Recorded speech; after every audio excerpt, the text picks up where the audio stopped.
जों 70,000सो जों भट मोनगोन भट मोननानै जों 1 नाम्बाराव थागोन होननानै जों आसा खालामदों হয়তো কমপক্ষেও 70,000 ব্যবধান रेडी दिनै नुबाय एखेबारे बोथोर गाज्रि होनबाबो फैदोंना आरो बिथोरावथ' मा अबस्था जानानै दं नोंसोर निजे मिथिगौ हयथ' बाहाय जोंनिया दिनैहाय 3-4 हाजारसो मानसिजों जमा जागोन माबायदि आसा फारिदों बे इलेक्सनाव नोंथाङा देरहाथारगोन थारमाने दा रायजो राजाफ्रा बै BPF नि आरो UPPL नि जे खामानि बेखौ नायनानै दिनैहाय BPF आरो UPPL नि जितु गुलुं गुजुं बेखौ नायनानै दिनै कंग्रेसनि सायाव बहुत आसा खालामदों रायजो राजाया मानो होननानै बुङोब्ला BPF नि जे 17 बोसोराव जे खामानि मावनाय बे जे डेभेलपमेन्ट बेखौ कंग्रेसनि जि सापर्ट मोननानैसो BPF आ आवगायनो हादों होननानै मिथिदों आरो दा नैबे जाय दोलोआ BTC खौ सलायगासिनो दङ बियो जाहैबाय BJP जों BJP आ जि धरनाव UPPL खौ नारसोमदों बे नारसोमनायखौ नुनानै दिनै रायजो राजाया मोनसे आस्थाया गोमालांदों बे आस्था गोमालांनायनि खारननि थाखायनो दिनै कंग्रेसखौ रायजो राजाफ्रा बजबनानै लानो सानदों आरोखि जों जे अनुमान खालामदों जों 70,000सो जों भट मोनगोन भट मोननानै जों 1 नाम्बाराव थागोन होननानै जों आसा खालामदों UPPL आबो गोख्रों नाजादों BPF आबो गोख्रों नाजादों बेनि गेजेराव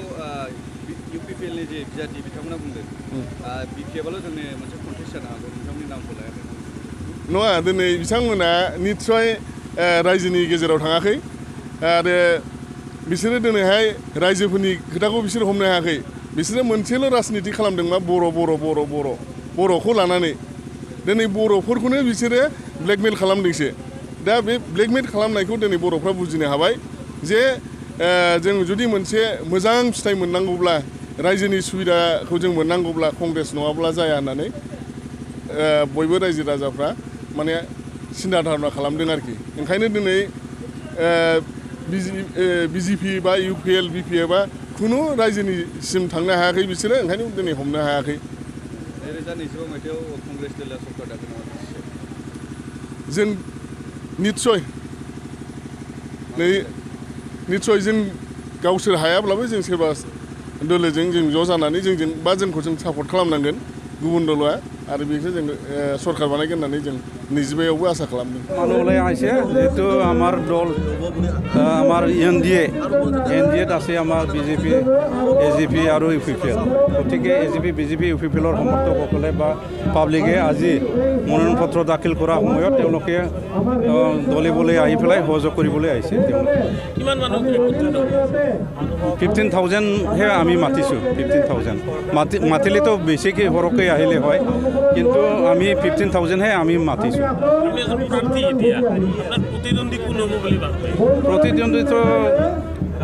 বেলেগ পাৰ্টিটো নাই BPF আছে BPF এ মোৰ প্ৰতিদ্বন্দ্বী হ'ব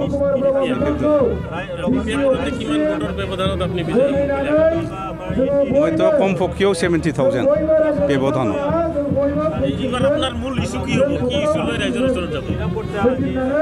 ইছ্যুটো ধেৰ আছে এতিয়া ভূমিহীন লোকসকলক যেতিয়া মই STLCৰ চেয়াৰমেন আছিলোঁ তেতিয়া মই যিমান পাৰোঁ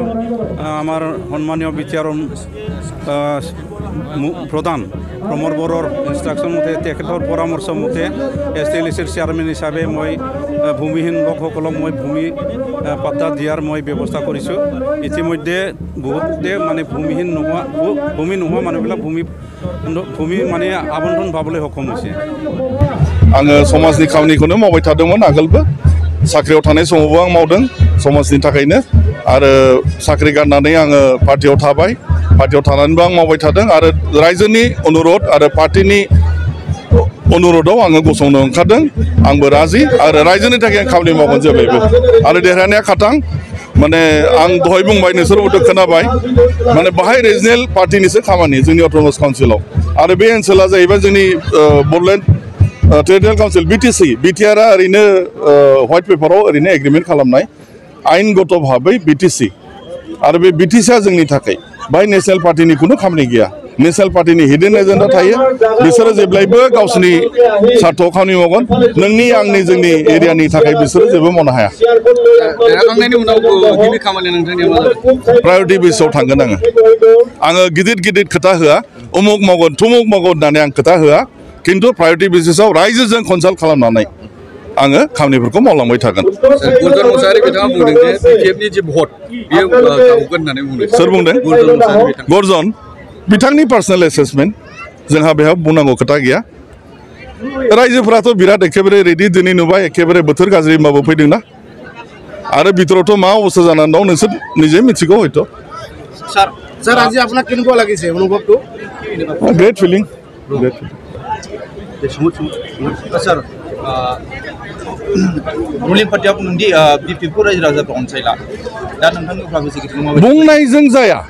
बुंनायजों जाया नुलांगोन सोरबा बुंबानो जे माबा मोनसे जागोन बे नङा रायजोफोरा मा सानदों नुलांगोन 23 नभेम्बराव बेखौ क्लियारलि नुगोन 2025 मायथाइयाव बिपिएफ सरकारा दाफिनगोन डेफिनेटलि फैगोन